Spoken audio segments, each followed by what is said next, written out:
educators during the coronavirus pandemic. Thank you so much for joining us. I'm going to get to our introductions in just a few minutes because we have an incredible panel to share their perspectives today on early and middle level education in disruption. My name is Nicole Lewillier-Fenton. I work in continuing and distance education.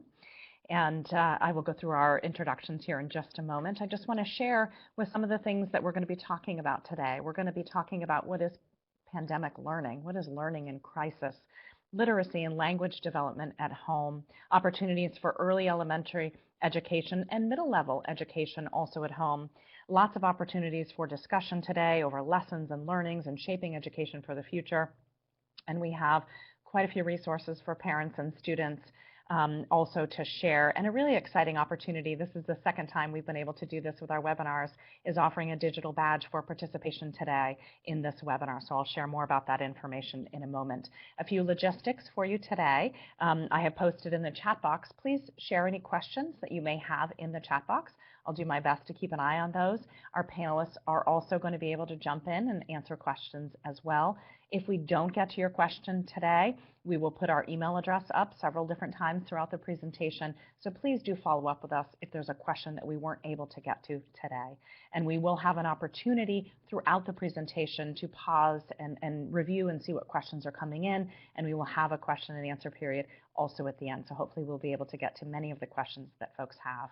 This is recorded. We will share this presentation out afterwards as well, and we will also share the resources that have been listed here for parents and students. So hoping to give you as many resources as possible today. The other interesting thing that's really great about the presentation that you're seeing is if there's anything that is live linked in the presentation, you can actually click on it and go to that document or that website that one of our educators is referencing as well. So we're going to get started. I'm very happy to introduce our panelists. They have worked so hard on this presentation and collection of information and are supporting our educators and students all over Vermont. Juliet Halliday joins us from the University of Vermont. She's an associate professor in our Department of Education, and she focuses on literacy teaching and learning in the elementary school level. Juliet, thank you so much for being with us today. We also have Hannah. Hannah is joining us from Cambridge Elementary School, where she is a first grade teacher and she's a graduate student at UVM. Very much looking forward to hearing how Hannah is supporting first graders and our early education folks. Jessica Demink-Carthew is joining us as well, and with her husband, Jeremy, who are also middle education educators. Jessica is an assistant professor in the Department of Education and program coordinator for middle level education. And Jeremy, thank you so much for also being with us. I know you both have children at home and you're also teaching. So wonderful that you're able to take this time out to share with us your perspective. Jeremy is a 7th and 8th grade teacher at Edmonds Middle School and a graduate student at UVM. And I'm so pleased to introduce Deborah Rosenfeld with us as well. Dr. Rosenfeld is a senior research associate at the Education Department Center, and she specializes in childhood mathematics. She was a former teacher of 1st, 4th, and 8th grade, and is a parent of 4 children at home. So all of our folks today have varying perspectives and support that we can offer. I'm going to step out as my role of moderator, and I'm going to allow Deb to take over. I, again, will be monitoring those questions and try to support throughout. Deb? Sure. Thanks so much for the introductions, Nicole. We're all very excited to be here and to share as much as we can with the people listening in. We appreciate you joining us.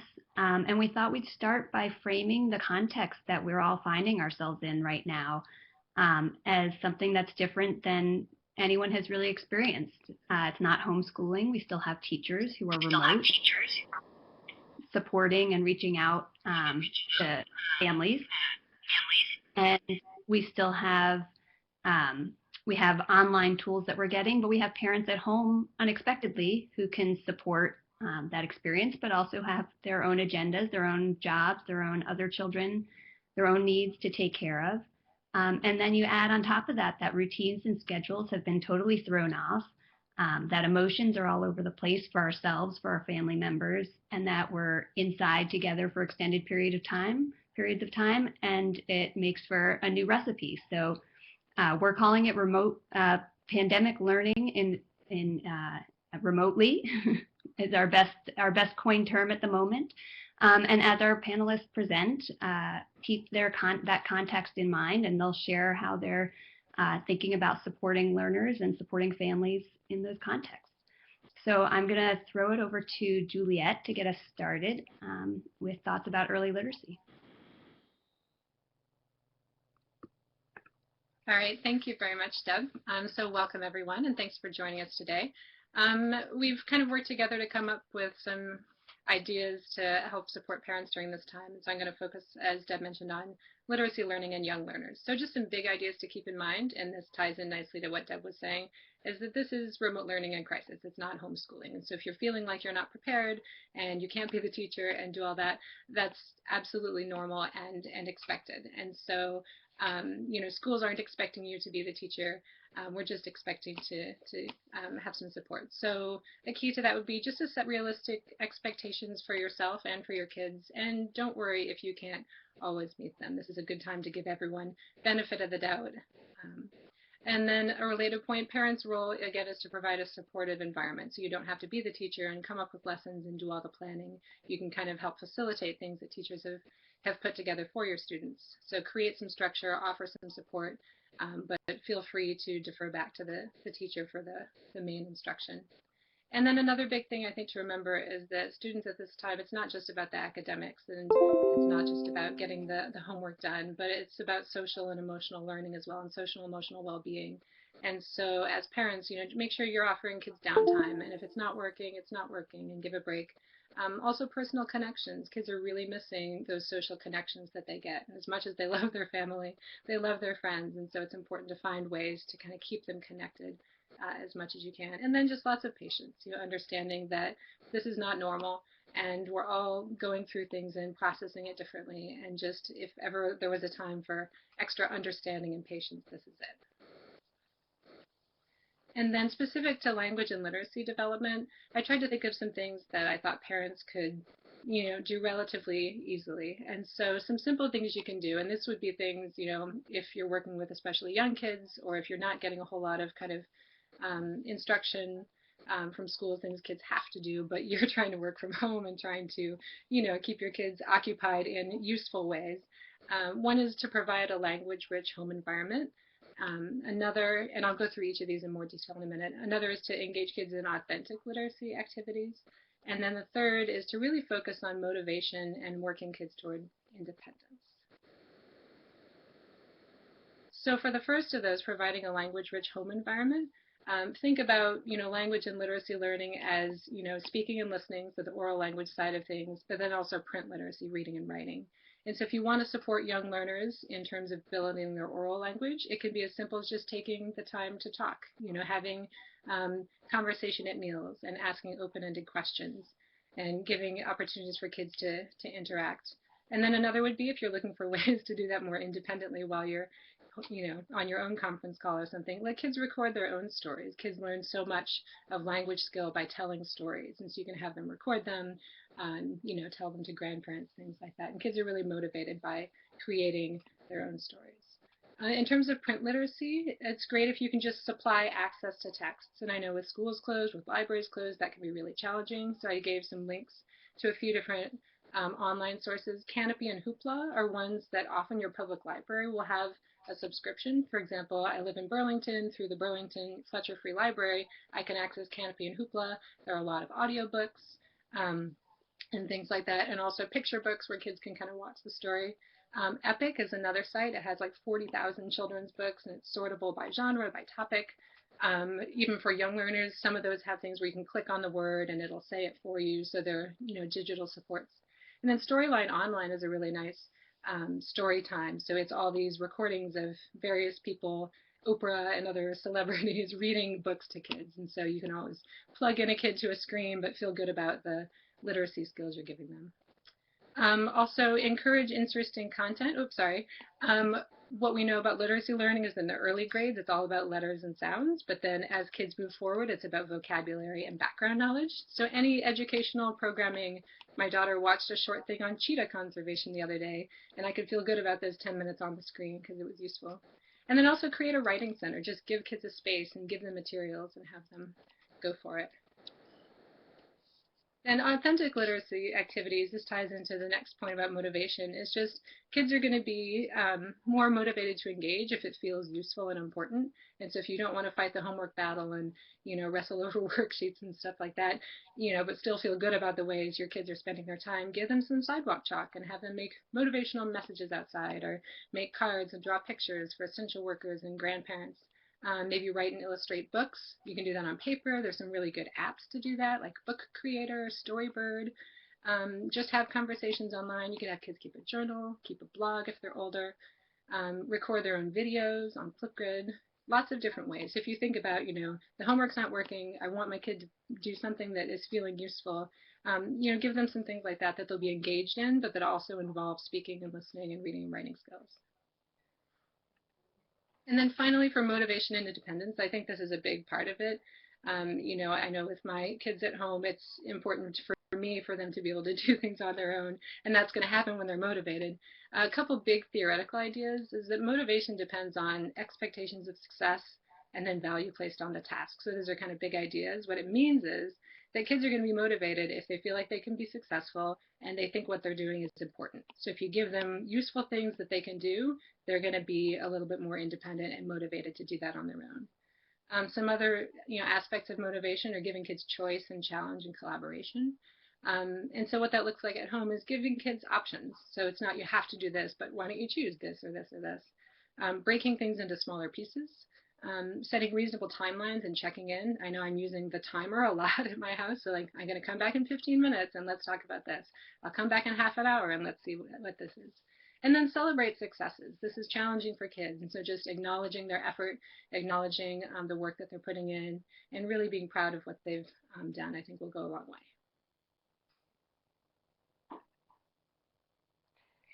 Hi everyone, my name is Hannah Luce and I teach first grade at Cambridge Elementary School. Today I'm going to focus on opportunities for early learners at home. I'm going to start by talking about literacy and then move into mathematics, and then finally how you can promote emotional well-being in your young child at home. So to go off from what Juliet has shared with all of us, I'm going to talk about some early reading routines. So one thing that you can do to help your child with learning at home is setting regular reading routines and sharing books often. So I've linked in here a presentation by Executive Director of the Children's Literacy Foundation about good strategies for read-alouds at home. But basically you're thinking about letting your child choose the books that they're interested in, settling into a routine. So maybe your nightly routine is reading before bedtime. And then, like Juliet also mentioned, comprehension and open-ended questions are really important. So just engage your child with the book. Ask them what they think about characters and why characters are doing certain things. Just make it fun and engaging for them. Another thing that's really important to promote education at home is having independent reading time for your child. So we know that children that read more are more successful with reading. So I've linked in a video series that teaches your child how to build reading stamina. So being able to read for longer periods of time. The videos serve as really helpful reminders for how to avoid distractions and what it looks like to be a focused reader. So those are a lot of lessons that we teach kids early on in the year, but it's really important to revisit them, especially as we've experienced a lot of disruptions to learning lately. And then I also included this graphic over here that I got from our math coach at Cambridge. And it just says, scientists have recently determined that it takes approximately 400 repetitions to create a new synapse in the brain unless it is done with play, in which case it takes between 10 and 20 repetitions. So I think that it's really important to just remember with early learners that we really want to provide as many play-based experiences as possible. So any time that you can engage your kids with games, those are really helpful too. So I've listed Bananagrams, Boggle, Boggle Jr., Cranium Kidoo, and Scrabble as some possibilities that get your kid reading and involved in making and breaking words, and maybe some basic writing activities as well. So those are all really helpful in building early literacy.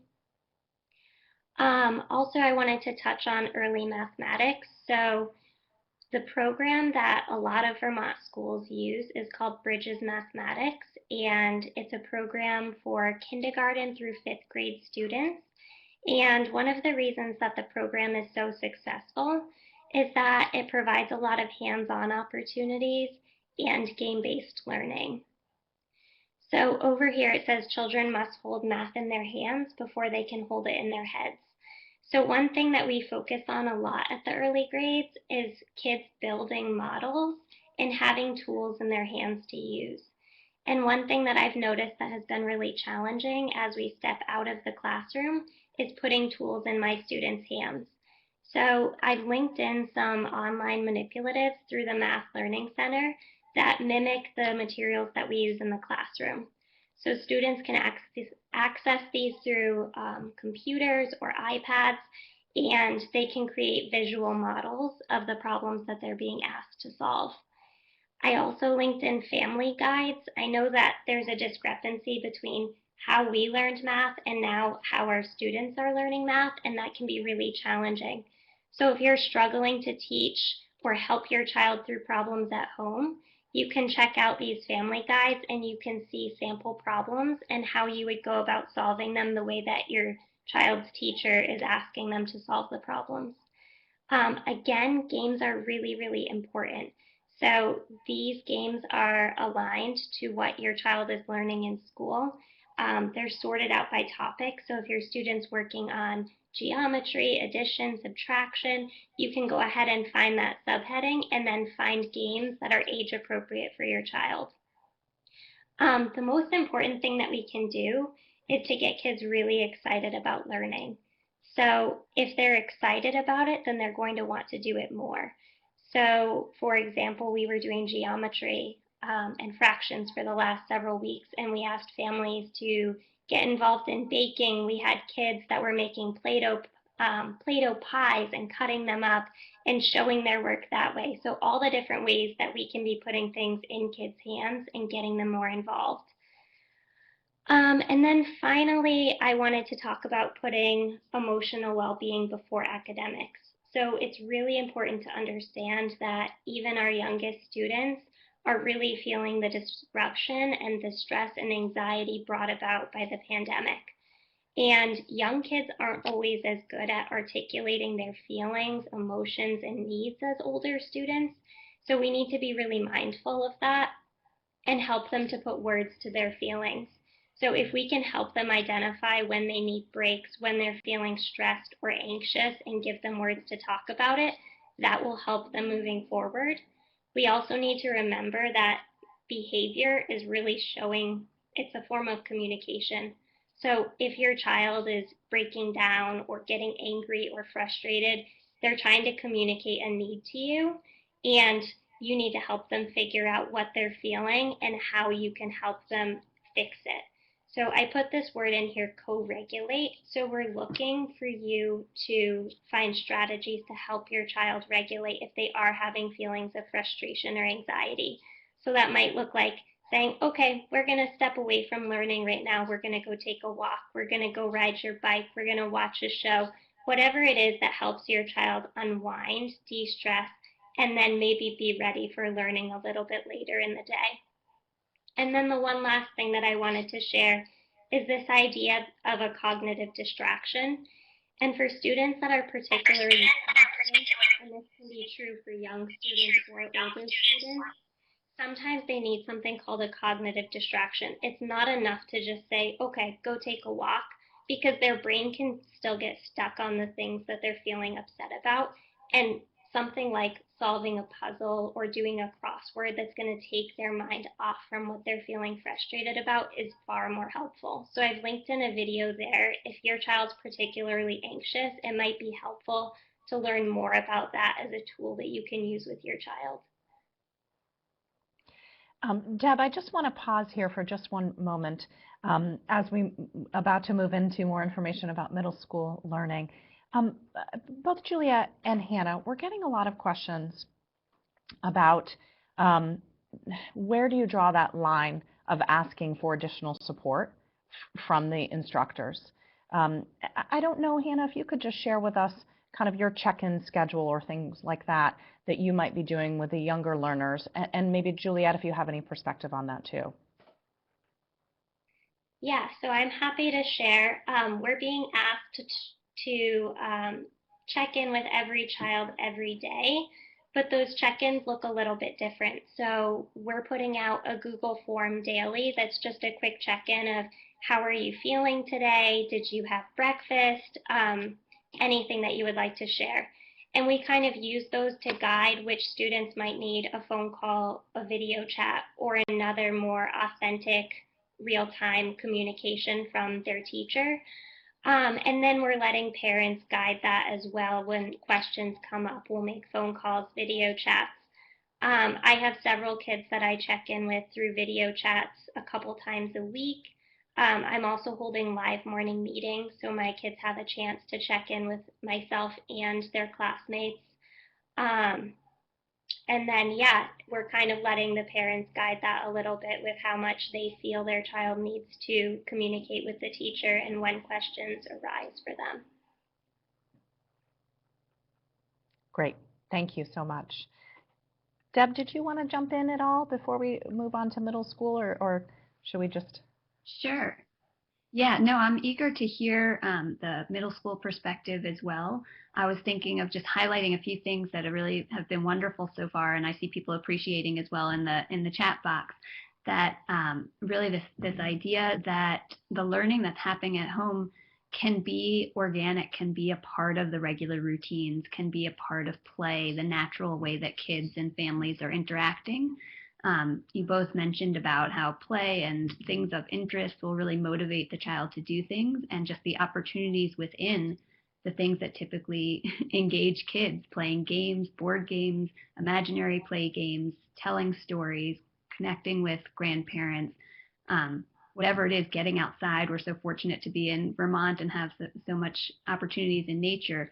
All those things that we might not, as adults, typically think of as the opportunities for supporting our kids' learning, they kind of help as well with that social emotional piece of improving mood, connecting with the child's interest in order to show that you're engaging with them, and all sorts of things along those lines. So I really appreciate that perspective, and I appreciate the way that Hannah described as well, the reaching out between teachers and their students.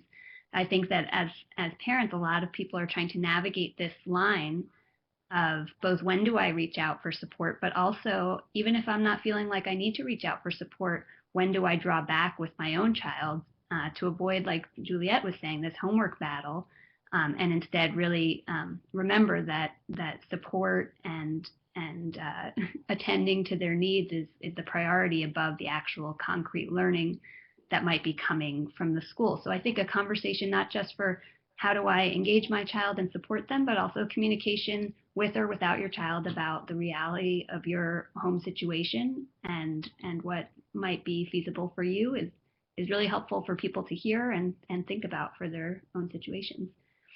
I know it's very different as we move towards the middle level learners, thinking about, these young kids who are used to having a lot of guidance from adults, and then the middle schoolers trying to figure out their own independence. So I'd love to throw it over to Jessica and Jeremy to share their perspectives, and then we can have some more conversation. Awesome. So just a reminder, I'm Jessica. And I'm Jeremy. And we're going to talk to you a little bit about how to support middle level students during this strange circumstance that we find ourselves in.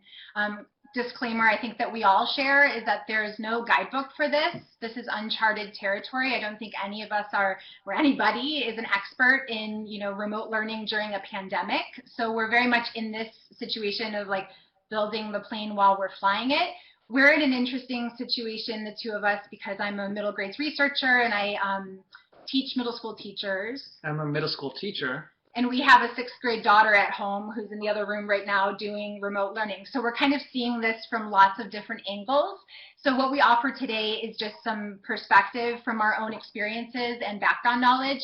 And we'd encourage you to take what works for you and leave behind what doesn't, because this, I think, everything is very kid-specific and family-specific. So a couple of these points have already been mentioned, but one thing that we've been trying to do is create some guideposts for ourselves during this uncharted territory to kind of help us chart the course. So the first of these guideposts is to remind each other when we're feeling especially stressed and anxious that this is crisis learning, not homeschooling, not business as usual. I think that families are feeling a lot of pressure fed into by social media to be doing a lot of exciting, amazing things with their kids during this time. And that is tone deaf, I think, to the fact that we are doing this against the backdrop of collective grief and anxiety and fear, and that our young learners are experiencing that as well, and that we are in an unsustainable situation right now. So we need to cut ourselves some slack, and that we're very much in triage mode. So for me, and for us, I'll say keeping our eye on the big picture is really helpful. So, and the big picture for us is that we want to help carry our kiddo through this phase of pandemic learning so that they come out the other side prepared to continue to engage as a learner. And so our goals for that are that we want her to walk out of this pandemic healthy, physically and social, emotionally, knowing that she's loved and we're here for her, and having a positive self-image, right? And that if those things are in place, then she should be in a position where when she re-enters school, she's prepared to learn. There's a common, there's a popular phrase in education, Maslow's before Bloom's, which is that we need to think about Maslow's hierarchy of needs, the fact that young people need to feel safe, adults need to feel safe, and that their basic needs are being met before they can learn. And so we're trying to remember and live this in our own decisions about what to prioritize at home. And just to echo what, for elementary school, they were talking about supportive environment. We're going to echo the same thing. Parents shouldn't feel as if they have to be their kids' teachers. What the role of families is to really provide that supportive environment and focus on the non-intellectual developmental needs, like physical, psychological, and social, and prioritize wellness and relationships. And that will allow your kid to access learning better if you prioritize those first. So just a quick highlights reel here for young adolescents. So we're talking grades 5 through 9-ish here. What are some select non-intellectual needs of middle-level learners? So first of all, physically, young adolescents need movement and exercise. They have growing, changing bodies that need to move throughout the day.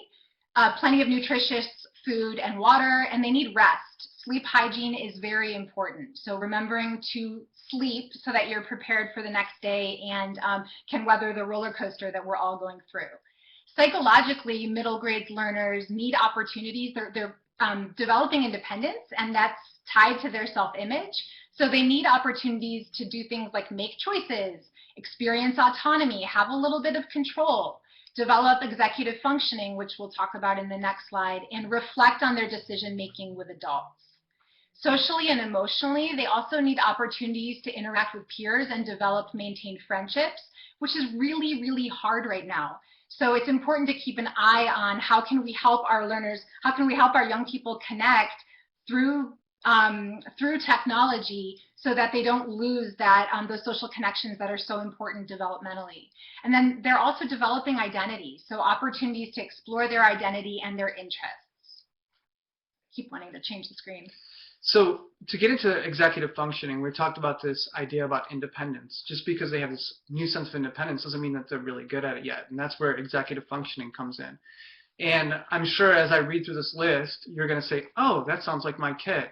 Like they're really working on this idea of self-regulation, like they're regulating their emotions, especially when tasks get difficult, and paying attention during longer tasks, especially if it's something they didn't want to do in the first place. Starting tasks or task initiation, if it's something that they don't like or they haven't liked in the past. Keeping organized, and that is like keeping track of their things as well as organizing their writing and even their oral communication and how they put things together. And then planning and prioritizing, mapping out what they should do, and also what they should do first and what's most important to conquer on the list first. And finally, time management, knowing how much time each one of the tasks will take. I want to reassure you parents that these are the skills that us as teachers, as middle level teachers, we guide in the development with kids all the time. And it's not easy. It's actually one of the most difficult things to do as a middle school teacher, because you're balancing that idea between them with their independence and making sure that they can handle the independence at the same time. But a responsibility for a parent and how you can help with this is you can help guide your learners. Like, don't give them the answers and tell them how long a task is going to take. Just start to ask questions like, how long do you think this will take? Did you think about making a list of things you need to do today? And then using that list and letting the kids make those mistakes and using that as a reflection tool later as you go through this process again through the next day.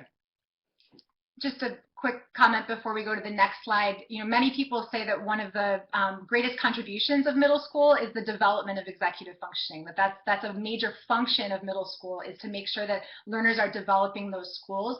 So if you're worried about academic learning and you're like, is my kid getting enough reading time? Are they getting enough of this?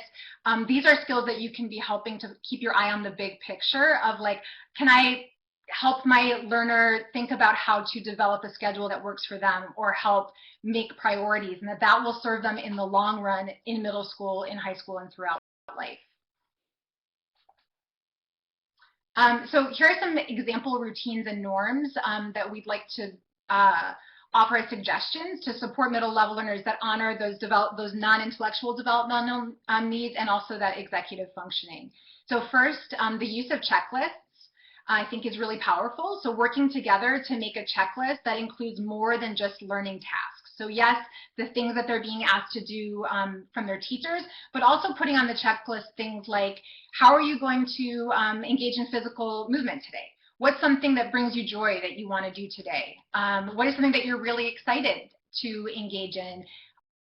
How will you be connecting with a friend today? And actually put that on the checklist, so that it honors the importance of that, so that learners can get the pat on the back when they complete those things, and so that it doesn't fall to the wayside in the push to try to kind of drag through the academic learning.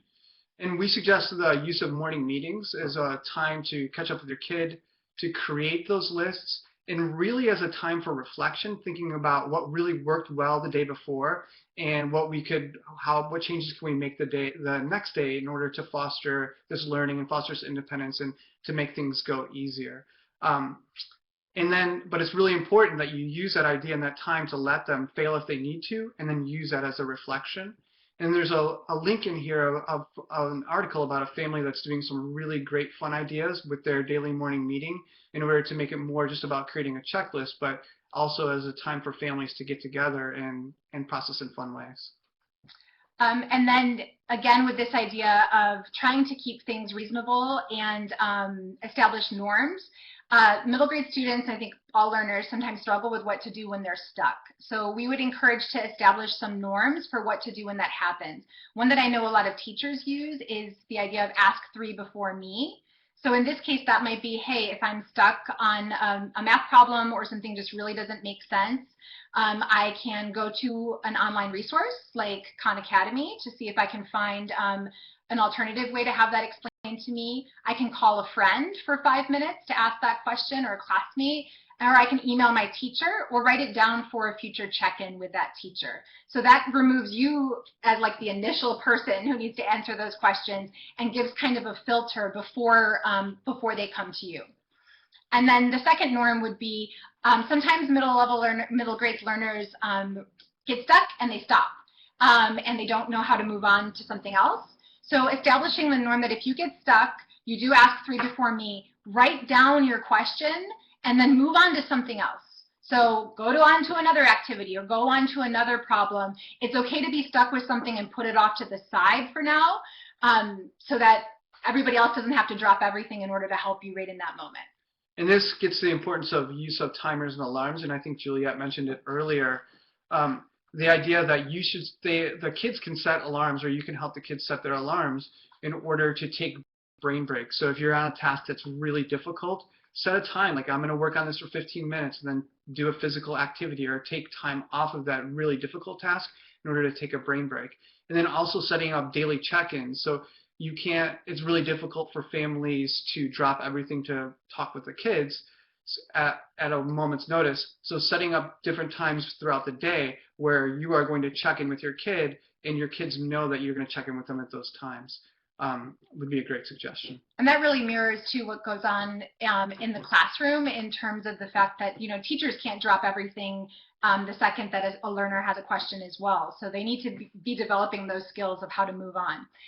This is just a resource that is linked up in the resource sheet and in the PowerPoint that we created early on in this transition to support our daughter, and it can be adjusted for anyone. This one is a little tailored to our daughter's interests, but this is an example of that kind of a checklist where you could say, okay, choose a way that you're going to stay connected today. Choose an opportunity for physical movement, and choose a way that you're going to do something that brings you joy, and then it has those norms on the bottom there. So something like this that's a visual can be really helpful and supportive, I think, of establishing those norms and making sure that the whole child is showing up on the checklist of things that are really important to keep our eye on. While still honoring their independence. Right, yeah. Just waiting for the next slide.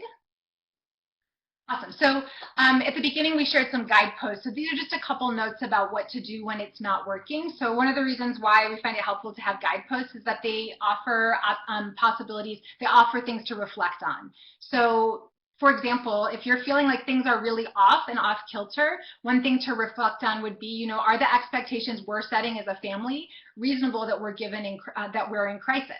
So, for example, if my kiddo is expecting me to answer their questions at the drop of a dime when they have them, that's not reasonable or sustainable given that we have all these other responsibilities. So what can I adjust in terms of norms or expectations to make sure that that isn't expected?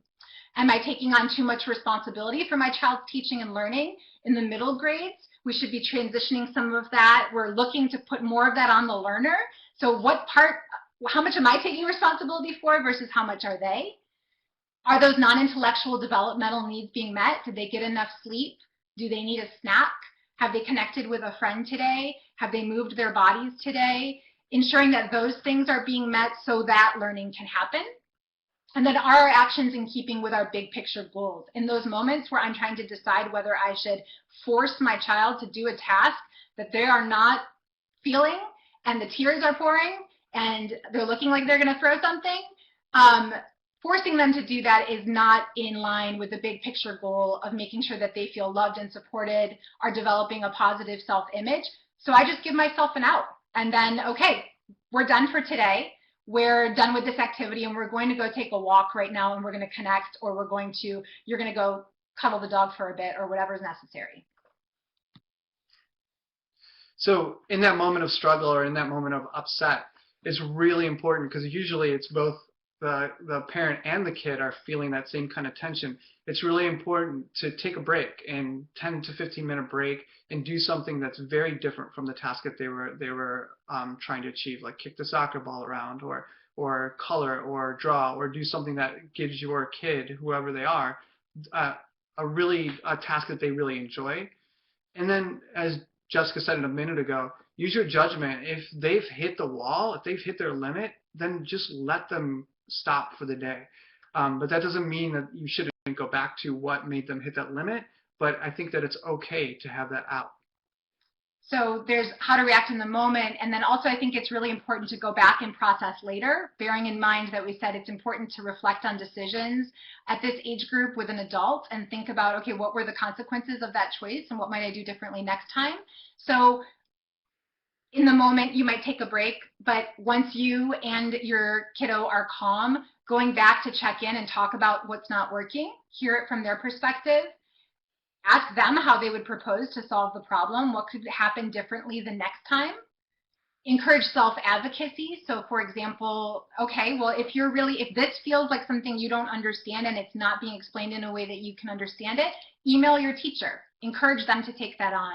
And then when needed, don't be afraid to advocate yourself. Yeah, as a teacher, it's really the most difficult part about this remote learning for me is the fact that I can't connect with my kids. In the moment, I know what my kids need, and I can make those adjustments on the fly. I can change what the activity is, or I can change the delivery or the expectation for those kids.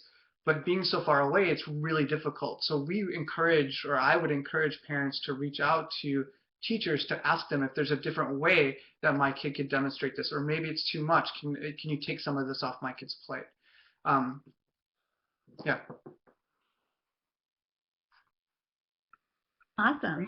Information. Thank you, everyone, and thank you to Hannah and Juliet. You've been so busy in the chat box answering these unbelievable questions. Thank you so much for your support so far. And I'm going to toss back to Deb. I feel like we're in pretty good shape at the moment for questions. I'll keep monitoring those, and then I'll toss those over to you as you continue the discussion.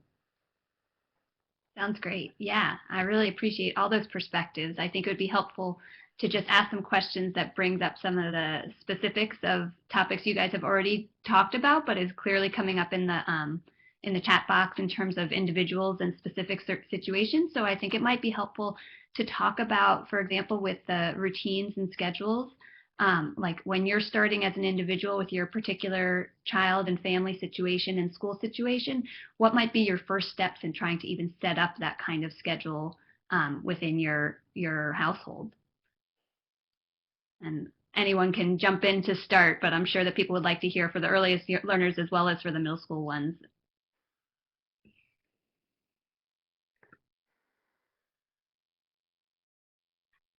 Juliet. Yeah, I can go ahead and start. I think that a really good place to start is just asking your child. I was on a video chat today with a student who I meet with at least weekly. And he definitely has more favorable and less favorable learning activities throughout the day. And I know just getting to sit with him and his mom and discuss what he really enjoys about the day and what he doesn't like as much has been really helpful. And we've thought about starting his day with math and then getting a snack before we ask him to read. And he really enjoys math, so it's a really easy way to begin his day.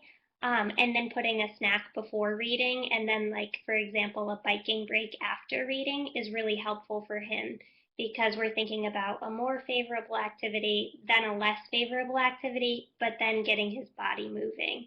So I think it's really important to just notice what your student's liking, to think about order of the day, and then also lots of opportunities for breaks as well, especially after less favorable activities, thinking about how you can get that joy back into their day again.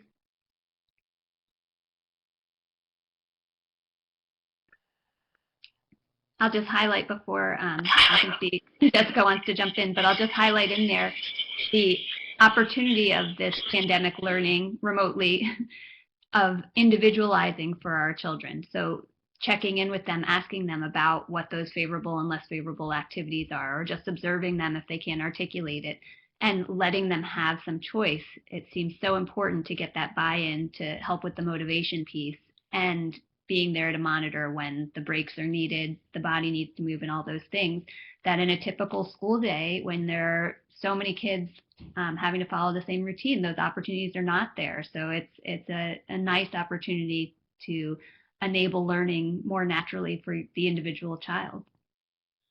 Okay, I'll let you jump in, Jessica and Jeremy. I was just going to say that, approaching it with a spirit of experimentation a bit, that, I totally agree with the idea of starting with, well, what do you think would be the best thing to start your day with?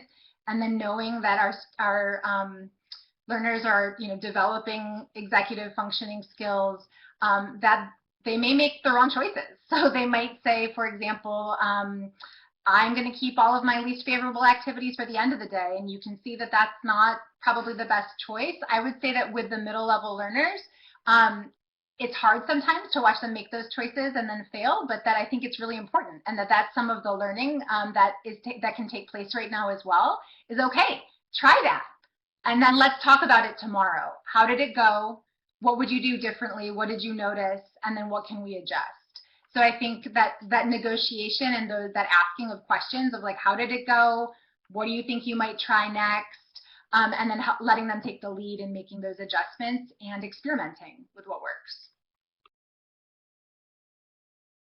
I want to just pause Great. for a second and toss out a couple of questions that we're having. We've seen a couple different questions come in about recommendations for socialization when children might not have as many friends, and there isn't somebody to do a Google Hangout with, or maybe they're on a more remote or rural setting where they don't have as many neighbors that they might be able to even, wave to and interact with from a distance.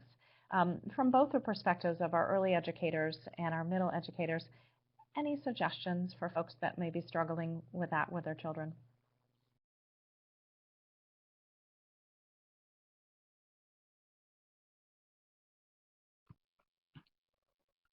Oh, so I know that with my daughter, they have their teachers have created this opportunity for kids to have meetups with 2 or 3 kids at a time with a teacher in the room.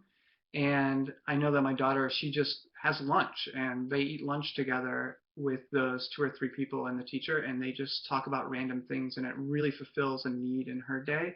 So maybe asking a teacher if they could set up something like that, an informal lunchtime meetup with some kids, I think that would be a great opportunity for them.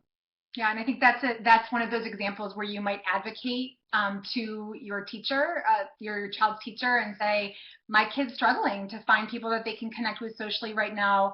I can tell that they need that. Can you help me make those connections? And that might be something like pulling together a little virtual lunch bunch. I know that, if there's a silly prompt for the be in those synchronous learning situations, especially with young children where the parents are helping facilitate that.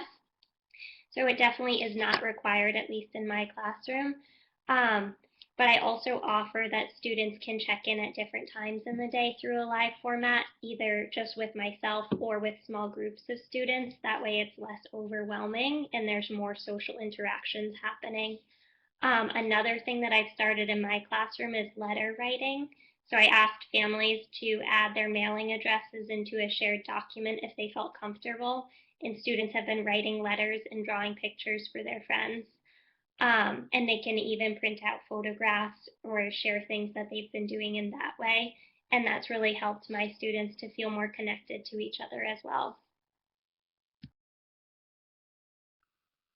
I'll chime in just briefly also from, sorry, Nicole, from the early learner side. I think it can be challenging. Some people have mentioned in the comments for young kids to really get engaged, with Zoom and things. Middle schoolers maybe are more used to the screens and the social media and that kind of interaction, but to get a kindergartner to sit down and web chat with people can be challenging. They really want the face-to-face. So one thing that I've, had some success with is, to have kind of a structure to it. And so find, like people have said, just kind of a small group lunch bunch where maybe you have a topic, or where a teacher has hosted like a Kahoot, which is kind of an online quiz game, just an activity for kids to do. Or there are different ways you can play, like online Pictionary with your friends, or share drawings, or just the signs. My daughter had just, her birthday was last week, and some friends just put a sign in the yard. And even like that, it's not a direct personal interaction, but it just means something to know that just because you've disappeared into your house doesn't mean you've disappeared from people's minds. And so any of those little signs that, you're still connected to the bigger world, I think is helpful.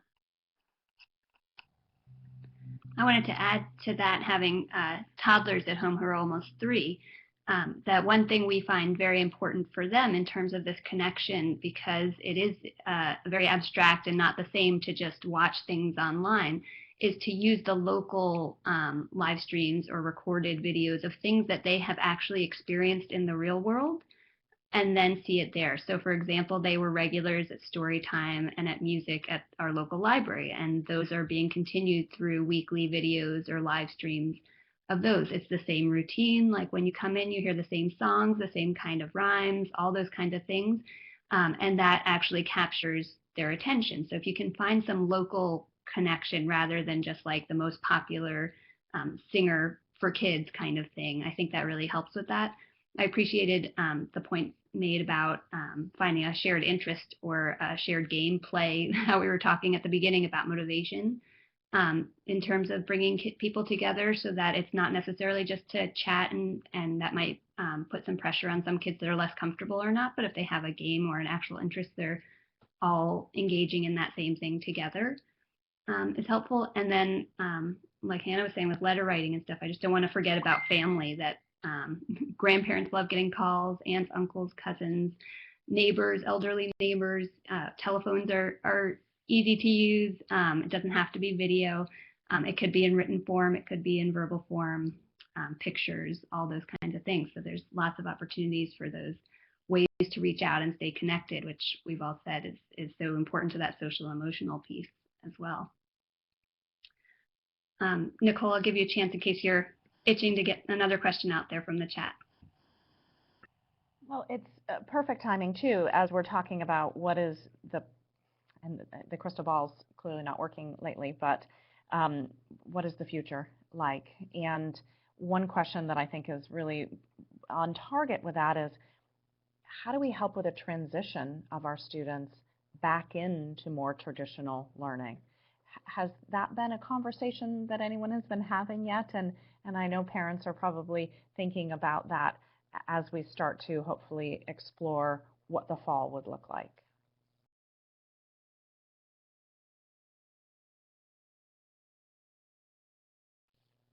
Nicole, that's such a great question. And I think maybe one of the reasons there's such a long pause from all of us is that no one really knows. And I think that's one of the things that makes this just the hardest situation, is that we're all, dealing with the day-to-day and kind of planning for the future, but the deadlines are shifting targets and everything's moving, and we don't know where we're going to be and who's going to be there.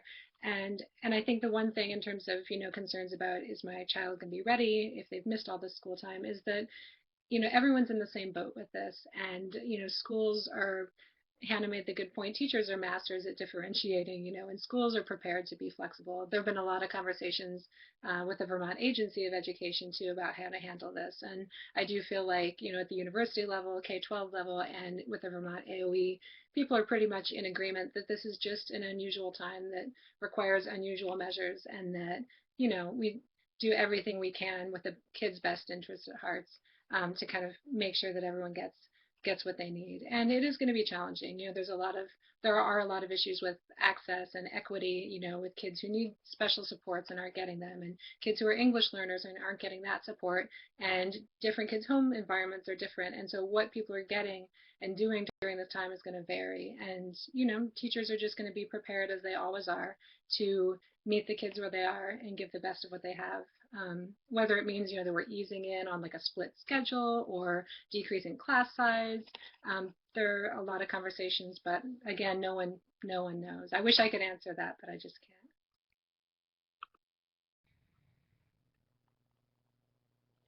I did want to point out that we have a lot of different resources up here, and so everybody has shared. Deb and Jessica and Jeremy and Juliet and Hannah have all contributed to these slides here. And as I mentioned earlier, these are all live linked, so you can click on them, but we will also be sharing out all of these amazing resources that our panelists have shared with us today to everyone who has participated and who have RSVP'd. So even if you had to jump out, a colleague that maybe jumped out a little early, all of this information will be shared. I did want to also just circle back around, and I'm thankful that Juliet just made mention of the conversations that are happening at UVM as well. There's a variety of different pieces of information that are accessible as to what's happening on the UVM campus, what's happening on the UVM Medical Center. And then we have done a lot of discussions here in this platform with our public health team, Dr. Jan Carney, and she always reminds us that the sources of information that she looks to is the Centers for Disease Control and Prevention and the Vermont Department of Health and the World Health Organization. I did also want to share, and then I'm going to toss it back over to Deb to wrap up this, but we have a really awesome opportunity for people. The university is committed to continuing learning for even folks joining us today. And so we have a new digital badge that we've just recently unveiled and is for participation today in this webinar series. And so there's a little bit of information as to what does that mean. We will also share this link in the chat box, and again, it'll go out into the email afterwards with the resources and the recording, but an opportunity to share the learning that you experienced today and your participation in our webinar today. And while I let Deb wrap us up, I just want to thank each and every one of our panelists. Your information has been so valuable for me as a parent with a student in 2 different age groups, trying to figure out how do I do this as a working parent. And I know from what I'm seeing in the chat boxes that your information has been incredibly valuable today. So thank you both. And Deb, I'll let you kind of wrap us up. Sure. I'm just going to echo a lot of what you said and what I'm seeing in the chat box. I'm glad that this has been very helpful, and I think it's helpful for everyone remembering the roles of the teacher, the parent, the student, and the stress and anxiety and worry that's going along with each of those roles, and being very attentive to each of those. I hear a lot of the questions in the chat box about, like, will my child be ready in the fall? And just like Juliet said, we're all in this together. And I saw Hannah had said as well, like, teachers are used to kids coming in at various levels. So there's nothing that's that atypical about that situation when we return to school, and just like giving everyone a break. That the teachers are stressed too in terms of this rapid transition to an entirely new way of connecting with their students and transferring knowledge and supporting them with pedagogical strategies.